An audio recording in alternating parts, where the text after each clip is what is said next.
Ah là là les gars, on va rentrer tranquillement dans cet Euro 2024. Salut à tous les gars, c'est Asial. Aujourd'hui on se retrouve pour une nouvelle vidéo. Débrief, j'ai envie de dire premier débrief de l'Euro 2024. En tout cas, on commence tranquillement la route, on s'intègre, on rentre tranquillement dans le moule avec ce premier match de préparation de la part de l'équipe de France. Donc factuellement, c'est pas le début de l'Euro 2024, mais on commence petit à petit à rentrer dans le moule. Victoire 3-0 de l'équipe de France face au Luxembourg. On va pas se mentir, une victoire qu'on attendait malgré tout. Limite, si j'ai envie d'être un peu rabat-joie et de faire un petit peu l'aigri de service, c'est pas non plus un score de fou, hein, quand tu prends en compte qu'en face c'était le Luxembourg. C'est quand même une nation qui a pas si longtemps que ça. On a pris 9 par le Portugal et 6 je crois. Ils ont pris 15 buts sur l'aller-retour. Tu pouvais t'attendre à un peu mieux de la part de l'équipe de France. Malgré tout, j'ai envie de dire match maîtrisé. En même temps, il n'y a pas eu trop d'adversité en face, mais il y a quand même pas mal de choses à dire, je trouve, et on a appris quelques trucs. Bien évidemment, avant que la vidéo commence, n'hésitez pas à la liker, à commenter, à partager et à vous abonner. Ça fait toujours plaisir et ça aide pour le développement de la chaîne. Et on va pouvoir y aller dès maintenant. Bon, commençons tranquillement par la composition, je pense que c'est le truc le mieux à faire, hein. Avec des petites surprises, mine de rien, bon, on le sait, ça reste un match de préparation, amical, appelez ça comme vous voulez, donc forcément on n'allait pas voir le 11 type aligné dès le premier match. En plus de ça, il y a tous ceux qui sont revenus là très récemment de leur équipes, notamment ceux de l'AC Milan, même si Théo Hernandez a joué, et les Madrilènes bien évidemment. Donc voici la compo, à prendre en compte aussi que Ousmane Dembélé était malade, donc je pense que c'est pour ça qu'un Kolo Muani était présent.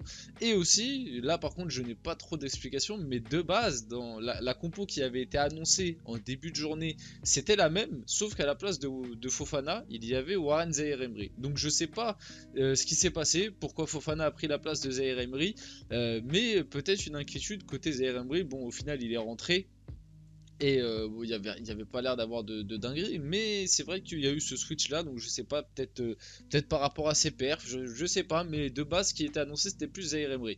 Bref, donc au goal, on avait du Maignan, la charnière qui je pense elle fera l'euro. En tout cas sur les premiers matchs, en attendant de voir ce que ça va donner, même si moi je suis pas hyper assuré. En plus, Upamecano, je crois qu'il est sorti, il avait une petite gêne, donc peut-être blessure à surveiller. Koundé à droite, Théo Hernandez à gauche, Fofana, Kanté, Griezmann. Bon, en vrai, c'était plus un 4-3-3 et Griezmann était relayeur à droite. Mais bon, comme c'était le Luxembourg en face, il était quand même très très haut. Donc oui, ça pouvait un petit peu ressembler à un 4-2-3-1. Avec devant Kolo Muani à droite, Thuram. Bon, en pointe, je sais pas. Moi, j'avais quand même plus l'impression que c'était Mbappé en pointe. Quand on n'avait pas la balle, ça c'était sûr. Mais même avec le ballon, en fait, je trouvais un Mbappé finalement très libre et limite qui jouait comme ouais, un second attaquant, numéro 10, appelez ça comme vous voulez. Mais en gros, Mbappé, vite fait, je vous montre avec ma souris, il était jamais cantonné ici à gauche, parce qu'en fait, t'avais Théo Hernandez qui montait très haut, et en fait, t'avais Mbappé qui se retrouvait voilà, dans cette zone-là. Même des fois, on l'a vu dézoner à droite. Donc, un Mbappé très libre, finalement, une compo, enfin, en tout cas, une animation par rapport à Mbappé qui ressemble vachement à ce qu'on a pu voir du côté du PSG, comme quoi hein, Luis Enrique c'est pas tant un tocard que les médias français veulent nous faire penser.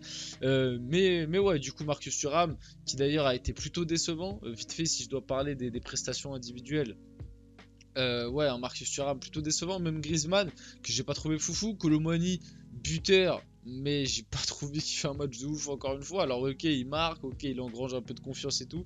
Mais techniquement, il y a encore des ratés, des contrôles, etc. C'est voilà, bon, pour moi, vous savez ce que je pense de Kolo Muani, ça reste quand même, à l'échelle du PSG en tout cas, une erreur de casting, et même pour l'équipe de France, je comprends pas comment il peut être devant un Barcola, etc. Enfin, si, je comprends, parce qu'il a l'historique, ça fait déjà un petit moment qu'il est là, mais en termes de purement de joueur, pour moi, il y a pas photo. Mais bref, d'ailleurs, Barcola, on va reparler parce qu'il est rentré et il a été passeur décisif. Et ça fait plaisir. Au milieu de terrain, bah, j'ai bien aimé le double pivot. Kanté, on va reparler juste après, mais qui a fait très bonne impression. Fofana, je trouve que ça a été. Et puis derrière, en fait, c'est très dur à juger les 4 de derrière et même Maignan parce que, à part une barre transversale à un moment sur un coup de pied arrêté, ils ont absolument rien eu à faire. Donc voilà.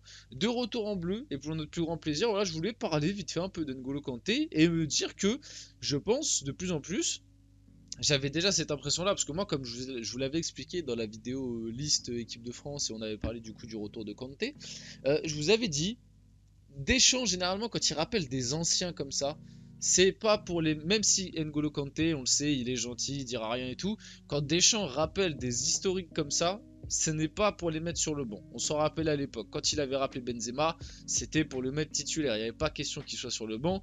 Même très récemment, on se rappelle qu'il y avait eu une petite bisbille entre Deschamps et Giroud, où il avait dit en conférence de presse, oui mais Giroud, si je le mets pas titulaire, j'ai pas envie de l'appeler en équipe de France, parce que comme il a été habitué à être titulaire, j'ai pas envie de le garder sur le banc, etc. Et même Giroud avait dit, non mais moi je veux venir en équipe de France, même si je suis sur le banc, je ferai pas de problème et tout. Mais Deschamps avait beaucoup de mal par rapport à ça, et au final, bon, il n'y a pas eu ce dilemme à faire, parce que Benzema s'était blessé, c'était à l'entrevue de la Coupe du Monde 2022, si vous vous en rappelez.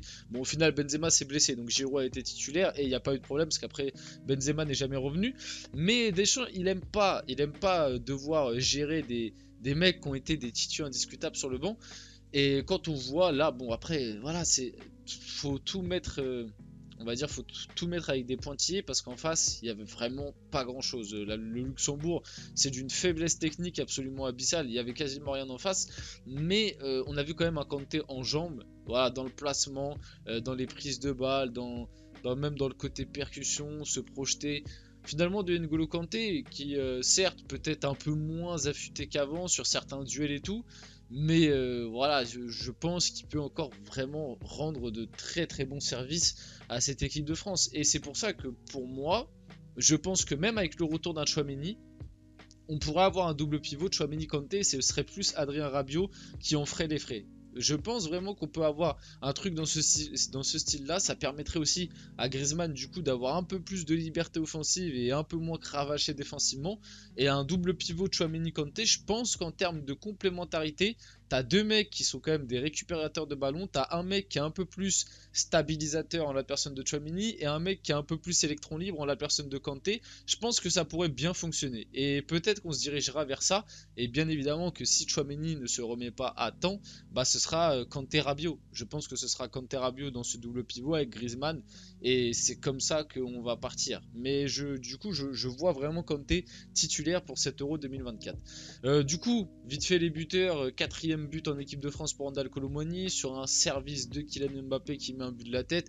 Bon, moi, comme je vous l'ai dit, hein, je trouve pas qu'il fait un match fantastique, hein. Ça reste un match très très moyen contre une adversité quand même plutôt faible.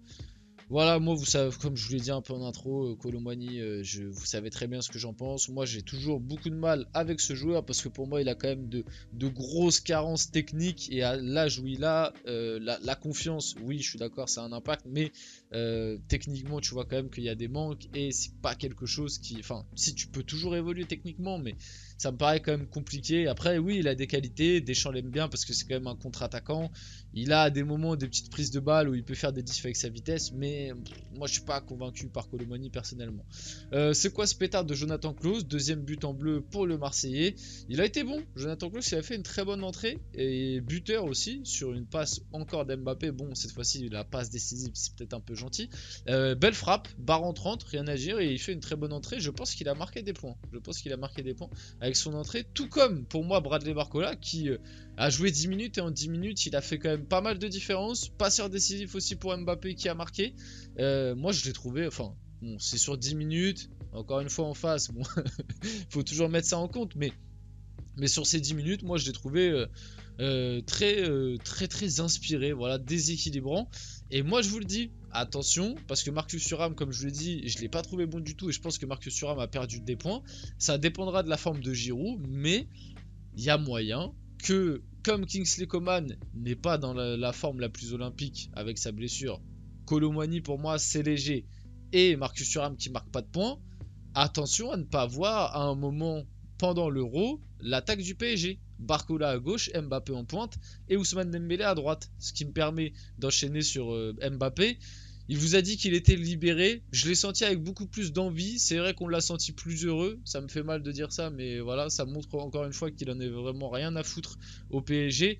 Maintenant, j'ai pas vu non plus un gros Mbappé, faut pas nous la faire à l'envers, j'ai pas vu non plus un Mbappé des grands soirs, il y a encore des erreurs techniques, il y a encore des trucs qui, dans le prime d'Mbappé en 2021-2022, il faisait bien mieux, même physiquement, je trouve que plus la rencontre a avancé, moins il passait, moins il faisait de différence grâce à sa sa vitesse.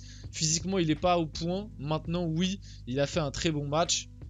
Double passeur décisif et buteur, ça a été le danger principal de l'attaque de l'équipe de France, ça c'est une réalité, mais je trouve pas que ce soit non plus un match exceptionnel. Mais on a senti un peu plus d'envie et un peu plus de sourire sur son visage, donc ça déjà c'est un point positif pour l'Euro 2024 qui va arriver. Il reste encore une semaine pour, on va dire, se peaufiner un peu physiquement et essayer d'arriver de la meilleure manière possible. On va finir la vidéo là-dessus, j'espère que cette vidéo vous a plu, si c'est le cas n'hésitez pas à la liker, à commenter, à partager et à vous abonner les gars. C'était Azial et on se retrouve très rapidement pour une prochaine vidéo.